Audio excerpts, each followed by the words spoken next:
What's good, YouTube? It's J Coffee Talk, tapping back in with some quick news, guys. How's everyone doing out there? Hit them comments. Let's talk. But peep it, man. First up, we have to pay our respects to a fallen legend. You feel me? If you guys watch the J Coffee Talk channel, you're already knowing I like to get my binge watch on.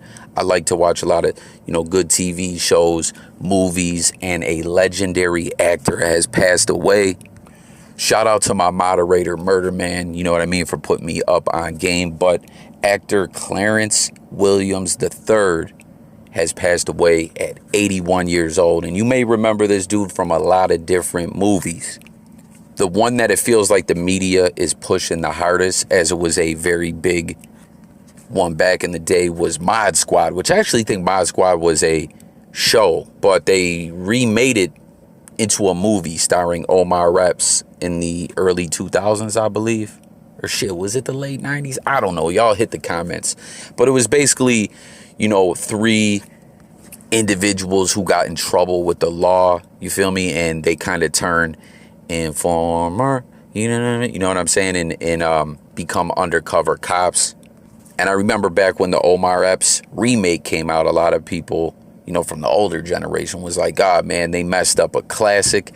I don't know, I thought it was a pretty good movie, but obviously I wasn't around back in the day watching the original, you feel me? But he also was in Purple Rain, Half Baked. He was Samson, y'all. I want to talk to Samson. Reindeer Games. And you can't forget him in Tales from the Hood, remember? He was a dude that was the devil in the end, like the jump off story point where those guys broke into that funeral home looking for the shit. Remember, where's the shit? And they came across Clarence Williams III's character, who in the end turned out to be the devil, and they was already dead. Yo, Tales from the Hood was scary. Tales from the Hood was scary, guys. Hit the comments and let me know what you guys think about that classic, and what did you think about this sequel as well. But anyways, getting back to Clarence Williams, he's been in many other movies, as I stated, had a very legendary, iconic career. So if there is a movie you want to comment about that he starred in that I didn't speak on, you know what I mean? Let's do it. Let's discuss it below. But he passed away of colon cancer, man. And listen, I never really get super personal on the channel. Y'all already know that. I'm just a voice, right? But every now and then I'll chime in with some things. And listen, colon cancer, a very, very close person to me passed away from colon cancer. And it's really sad to me whenever I see that happen, because it's a very beatable cancer if you're keeping up on things and getting to the doctor and getting those tests done and whatnot, and you catch it at the right stage. It's very, very beatable.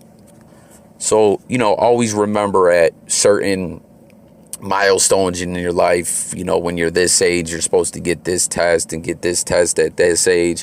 Make sure you're doing that. And if there's other things that, are happening that are letting you know maybe you need to get it done sooner, always make sure to get to the doctor and put them up on that information, because it could save your life.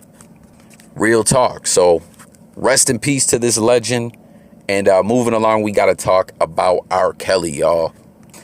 Now, as everyone knows, Rkelly's sitting in jail.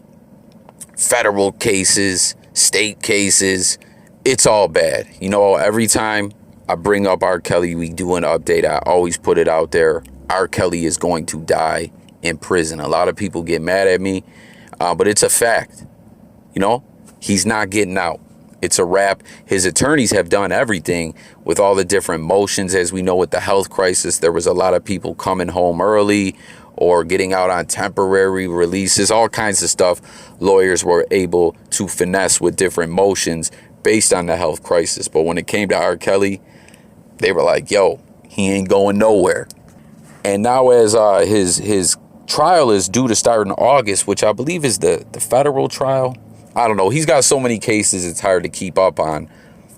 Or maybe it's the state one. No, I think it's the Fed one. But either way, his attorneys, two of his counsel, are stepping away, are withdrawing from the case. This is Steve Greenberg and Mike Leonard, however the hell you say this man's name. They both let the court know we cannot represent this man. And, there's been documents, a letter that's been obtained by the press, to the court, which says, ultimately, as trial lawyers and in the interests of the client, we weren't comfortable professionally with allowing lawyers who have never tried federal criminal cases to have significant trial responsibilities. That approach was not to everyone's liking. While we recognize that this request comes close to trial and we are ready to proceed to trial as scheduled in August, our reasons for withdrawal are significant, and it's impossible in our belief for us to be able to continue to properly represent Mr. Kelly under the current circumstances. The government was advised of our position and reasons in a phone call. We are requesting that the court set our request for hearing. So this issue is crazy. Basically, there's other things they said along the lines of like, this man is just getting slayed, getting hit with charges, and the way they are prosecuting this guy is like nothing we've ever seen before, and we can't properly defend him. But it's kind of wild, as just August is very, very close. Why step away now? They said that they'll be on standby if they can't find other attorneys, I guess. Like, standby will be the alternate if you got to go with us. But this ish is not looking good for Rkelly. You know what I mean? As I already stated, I don't think this man is beating anything, but it's just very odd. The attorneys are stepping away here. Probably could possibly delay things. I don't know. Y'all hit the comments. Let me know what you guys think about this, about the whole Rkelly case. And now we got to get into this last topic. This was a bizarre one to me. I don't know if you guys have heard of this trend. It was going viral on TikTok. As we know, some of these challenges and stuff sometimes are quite bugged out.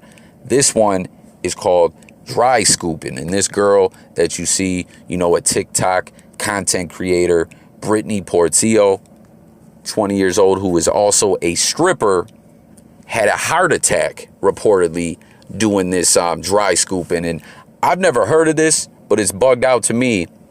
What it is they take some pre-workout powder that I guess has caffeine and all kinds of stuff in it, meant to give you an energy boost, and don't mix it with water. Just straight up take the powder in, undiluted, raw, no cut, no chaser, and just try and swallow it. Like, I don't know. It's pretty bugged out to me.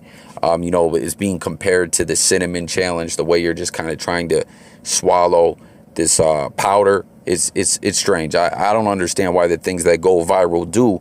But what's really wild about it is I didn't know these workout powders have that much of a jolt up in these things, because she ended up having a heart attack from this.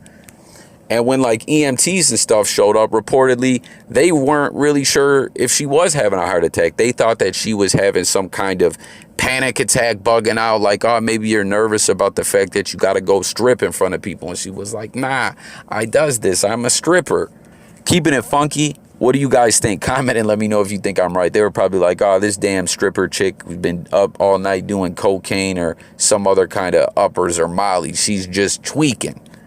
And no disrespect out there to the strippers, as I know a lot of female that really, really got to the bag off stripping. But what I'm saying is stereotypes. They probably looked at her as, oh, this stripping ass Molly cokehead is tweaking. But it turned out she definitely 100% did indeed have a heart attack. And it's nuts to me because I know someone who just recently had a stroke, and the EMTs were like, telling the person that they probably didn't have a stroke. They didn't. EMTs, just take the people to the hospital and shut the hell up. You know what I mean? Sometimes the EMTs can influence the emergency room. I'm just saying that because of the person that I know. The doctors at the emergency room didn't even run the tests on the person that I know that had a stroke. They had to go to a whole nother hospital because the EMTs were like, yo, we think this individual is just crazy and they're having a panic attack. But the lesson in all this is, if your ass, for whatever reason, ever has to go to the emergency room, don't hold back. You know what I mean? Keep telling them your symptoms over and over again, because mistakes are made. People are sent home sometimes, or corners are cut. They don't want to run certain tests.